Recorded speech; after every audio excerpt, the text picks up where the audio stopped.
नमस्कार, मी अरुण आणि आपण पाहत आहात 7 स्टार न्यूज।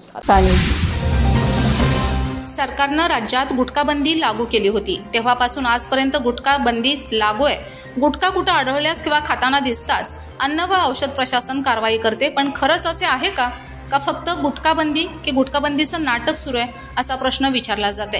यात लेंगरे होलसेल गुटखा विक्रीचे माहेरघर बनत आहे। पोलीस कोणाच्या दबावाने होलसेल विक्रेत्यांना पाठीशी घालत आहेत असा सवाल लोकांच्यातून विचारला जाते।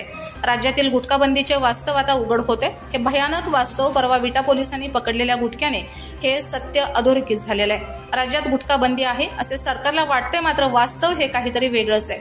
महाराष्ट्राच्या गुटखा बंदीच्या आदेशाची लखतरं राज्यातील जवळपास सर्वच पानटपऱ्यांवर दिसत आहेत आणि याची कधीतरी पाहणी करण्याची गरज आहे। पानटपऱ्यांवर सर्रास तर काही छुप्या पद्धतीने गुटख्याची विक्री केली जाते। तालुक्यात उघडपणे गुटखा विकला जातो। कर्नाटकामधून गुटखा आणून तो यासाठी होलसेलरही मोठे आहेत। मोठ्या पुढाऱ्यांचा पाठिंबा या होलसेल विक्रेत्यांच्या पाठीमागे आहे।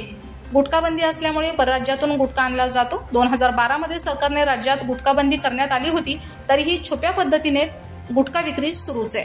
गुटखा विक्री ही केवळ शहरामध्येच नाही तर ग्रामीण भागातही छुप्या पद्धतीने सुरू आहे आणि या सर्व प्रकारावर पोलीस यंत्रणा का दुर्लक्ष करत आहे?